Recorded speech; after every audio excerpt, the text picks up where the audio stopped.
इस कहानी की शुरुआत ऑस्कर नाम के एक बौने लड़के से होती है, जो अपनी हवस मिटाने के लिए अपनी नौकरानी से लेकर अपने पड़ोसी तक को नहीं छोड़ता है और उनको प्रेग्नेंट कर देता है। ये कहानी ऑस्कर के कारनामों से भरी हुई है, तो चलिए देखते हैं ऑस्कर और क्या क्या कारनामे करता है। इस मूवी का नाम है टीन ड्रम। इसे 1979 में रिलीज किया गया था। इस कहानी की शुरुआत में हम लोग एना नाम की एक औरत को देखते हैं, जो कि अपने खेतों में काम कर रही होती है। तभी वहां पर जोसेफ नाम का एक आदमी भागता हुआ आता है और पुलिस से छुपने के लिए उसकी मदद मांगता है। तभी एना उसे अपनी गुफा के अंदर छुपा लेती है, लेकिन जोसेफ इस मौके का फायदा उठाता है और वो गुफा के अंदर ही एना का गेम बजाने लगता है। जब पुलिस यहाँ से चली जाती है, तब जोसेफ बाहर आता है और इन दोनों की दोस्ती हो जाती है। इसके बाद ये दोनों एक दूसरे के साथ रहना शुरू कर देते हैं, लेकिन एक दिन पुलिस उसे पकड़ लेती है। इससे पहले कि पुलिस उसे अरेस्ट करती, वो पानी में कूदकर भाग जाता है। जोसेफ के बारे में बहुत से बातें फेमस हो जाती है। कुछ लोगों का कहना है वो पानी में डूबकर मर गया। वहीं कुछ लोग ये कहते हैं वो वहां से भागकर अमेरिका आ गया और वो यहाँ आकर एक अमीर बिजनेसमैन बन गया और यहाँ आकर ऐश कर रहा है। वहीं दूसरी ओर हम लोग एना और उसकी बेटी एग्नेस को देखते हैं, जो कि बाजार में सामान बेचकर अपना गुजारा कर रहे हैं। एग्नेस अपने कजन जैन से प्यार करती थी, जो कि एक पुलिस पोस्ट ऑफिस में काम करता है। इसके अलावा एना अल्फ्रेड से भी प्यार करती थी, जो कि एक जर्मन शेफ था। उन तीनों के घपाघप कार्यक्रम से ऑस्कर नाम का एक बच्चा पैदा होता है। ऑस्कर पैदा होने के बाद रोता ही रहता है और वो चुप ही नहीं होता है। जब उसकी मॉम उससे ये कहती है उसके 3 साल होने के बाद वो उसे एक टिन ड्रम देगी, इसके बाद वो रोना बंद करता है।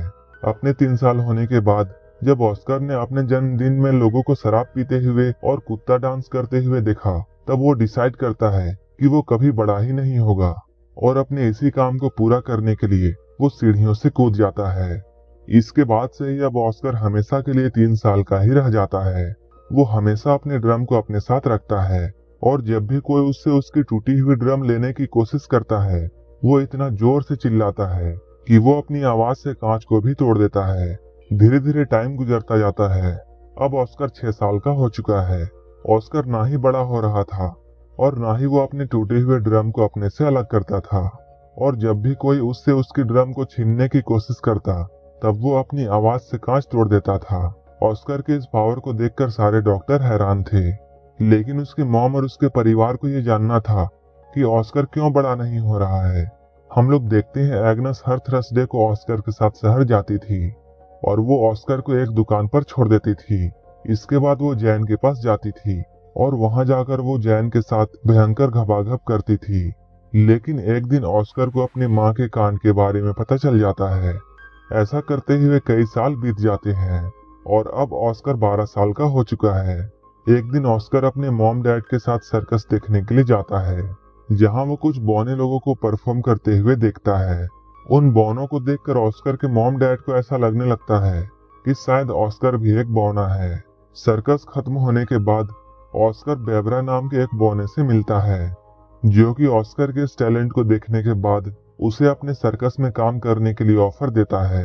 लेकिन तभी ऑस्कर के मॉम डैड वहां आ जाते हैं और वो ऑस्कर को अपने साथ ले जाते हैं।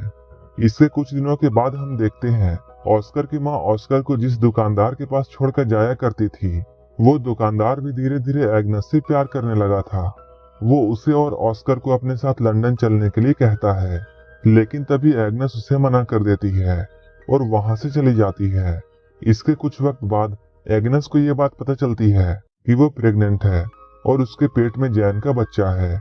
इस बात से एग्नेस बहुत परेशान हो जाती है और अपनी टेंशन की वजह से वो बहुत सारी मछलियां खा जाती है, जो कि उसे खाना बिल्कुल पसंद नहीं था। वहीं उसके पति अल्फ्रेड को इस बात से कोई भी फर्क नहीं पड़ता है कि एग्नेस के पेट में किसका बच्चा है, और वो एग्नेस को सिर्फ खुश देखना चाहता था। लेकिन ऑस्कर के पैदा होने के बाद एग्नेस को कभी भी खुशी नहीं हुई, इसलिए वो अपने इस बच्चे को पैदा करना नहीं चाहती है और बहुत ज्यादा मछलियां खाने की वजह से उसे फूड पॉइजनिंग हो जाती है और उसकी मौत हो जाती है। इसके कुछ सालों बाद हम लोग ऑस्कर को देखते हैं, जो कि अपनी टूटी हुई ड्रम को ठीक कराना चाहता है। ये सब उस वक्त में हो रहा था जब जर्मनी पूरे पोलैंड में हमला करके उस पर पूरा कब्जा करने की कोशिश कर रहा था। वहीं पोस्ट ऑफिस में भी पुलिस लोग जर्मनियों पर हमला करने की तैयारी कर रहे थे। तभी अचानक जर्मन्स का उन पर हमला हो जाता है। इस हमले में बहुत से लोग मारे जाते हैं, जिनमें से एक जैन भी था। ऑस्कर इस हमले से किसी तरह बच जाता है और वो यहाँ से भाग जाता है। इसके कुछ दिनों बाद हम लोग देखते हैं अल्फ्रेड एक 16 साल की लड़की जिसका नाम मारिया है, उसे अपने दुकान में काम करने के लिए रखता है। मारिया दुकान के साथ साथ ऑस्कर का भी ध्यान रखती थी। धीरे धीरे ऑस्कर को मारिया से प्यार होने लगता है। ऑस्कर की उम्र भी मारिया जितनी ही थी, लेकिन मारिया को इस बात पर यकीन नहीं था और वो ऑस्कर को अभी भी बच्चा मानती थी। जब एक रात अल्फ्रेड किसी काम से शहर से बाहर जाता है, तब वो मारिया के बेड के पास जाता है और वो एक चूहे की तरह उसके कंबल में घुस जाता है और घपाघप करने लगता है। मारिया को भी ऐसा करने में अच्छा लगता है, इसलिए वो ऑस्कर को नहीं रोकती है। धीरे धीरे ऑस्कर उसके और भी करीब आने लगता है, लेकिन अचानक एक दिन उसे ये बात पता चलती है कि मारिया का अफेयर अल्फ्रेड के साथ चल रहा है और मारिया अल्फ्रेड से बहुत प्यार करती थी, लेकिन अल्फ्रेड सिर्फ उसका यूज कर रहा था। मारिया इस बात से बहुत ज्यादा दुखी होती है और वो रोने लगती है। इस मौके का फायदा उठाकर ऑस्कर उसके पास आता है और उसे संभालने की सोचता है, लेकिन मारिया को बहुत गुस्सा आता है और वो ऑस्कर को बौना कहकर उसके पिछवाड़े पर लात मारती है। कुछ महीनों बाद हम लोग ये देखते हैं कि मारिया अल्फ्रेड के बच्चे की मां बनने वाली थी और ऑस्कर उस बच्चे को मारना चाहता था, लेकिन मारिया ऐसा होने नहीं देती है। कुछ दिनों बाद मारिया एक लड़के को जन्म देती है। उस बच्चे को पाकर सभी लोग बहुत खुश होते हैं, लेकिन ऑस्कर ये सब देखकर बिल्कुल भी खुश नहीं था, क्योंकि उसे ऐसा लगता था जैसे वो बच्चा उसी का है। वहीं दूसरी ओर हम लोग ऑस्कर के दोस्त बैबरा को देखते हैं, जो कि वर्ल्ड वॉर 2 के दौरान नाजी आर्मी में एक बड़ी पोस्ट पर काम कर रहा था। फिर एक दिन वो ऑस्कर को भी अपनी टीम में आने के लिए बोलता है। ये लोग पेरिस में एक परफॉर्मेंस करने वाले थे। ऑस्कर इन लोगों के साथ मिलकर सारे लोगों को अपना टैलेंट दिखाता है। उनके साथ काम करते हुए उसे अपने टीम की एक लड़की जिसका नाम रोज बीता है, उससे प्यार हो जाता है। अब कई दिन ऐसे बीत जाते हैं। अब ऑस्कर अपने बौने दोस्तों के साथ बहुत खुश था और वो अपनी जिंदगी अपने हिसाब से जी रहा था और वो जब चाहे जैसा कर सकता था। लेकिन एक दिन अचानक अमेरिकन का वहां हमला हो जाता है। ऑस्कर की गर्लफ्रेंड रोजबीता इस हमले में मारी जाती है। उस हादसे के बाद ऑस्कर अपने घर वापस आ जाता है।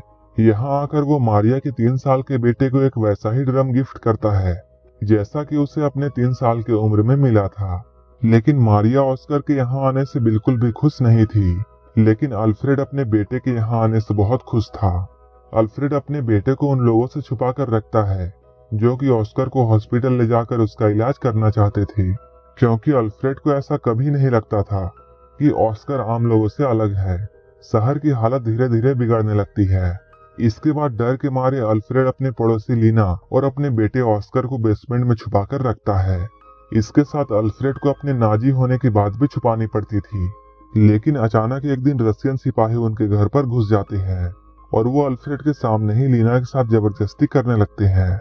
वहीं अल्फ्रेड को नाजी सिपाही होने की बात छुपाने के लिए ऑस्कर उसे एक चिन्ह देता है जिस पर नाजी होने की बात लिखी हुई थी। तभी अल्फ्रेड उस चिन्ह को निगल लेता है, लेकिन वो चीज जाकर अल्फ्रेड के गले में फंस जाती है और उसकी मौत यहीं पर हो जाती है। अगली सुबह मारियस नाम का एक आदमी अल्फ्रेड के दुकान पर आता है और अब वो उस दुकान का नया मालिक था। दुकान को अपने कब्जे में करने के बाद मारियल अल्फ्रेड का फ्यूनरल कर देता है, क्योंकि उसने हाल ही में अपनी पत्नी और बच्चों को खोया था और वो जानता था किसी अपने को खोना कैसा लगता है। अल्फ्रेड के मरने के बाद ऑस्कर को भी ये बात समझ में आ जाती है कि अब उसका इस दुनिया में कोई नहीं है। इसके बाद ऑस्कर फिर से ये डिसाइड करता है कि अब वो बड़ा होगा। इसके बाद ऑस्कर अपने ड्रम को भी अल्फ्रेड के साथ दफना देता है, लेकिन तभी कहीं से एक पत्थर आता है और वो सीधा जाकर ऑस्कर के सर पर लगता है, जिसकी वजह से ऑस्कर वहीं पर बेहोश हो जाता है।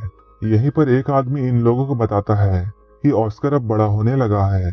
मूवी के लास्ट सीन में हम लोग ये देखते हैं एना को छोड़कर बाकी सारे लोग इस शहर को छोड़कर जा रहे हैं, जहां ऑस्कर को पता चलता है कि उसके चिल्लाने की शक्ति अब जा चुकी है और लास्ट में एना वहीं पर रह जाती है जहां से इस कहानी की शुरुआत हुई थी और यहीं पर यह मूवी खत्म हो जाती है। अगर आपको ये मूवी अच्छी लगी हो तो एक लाइक जरूर कर देना और ऐसे ही मूवीज के लिए मेरे चैनल को जरूर सब्सक्राइब कर लेना। तो मिलते हैं हमारे नेक्स्ट वीडियो में।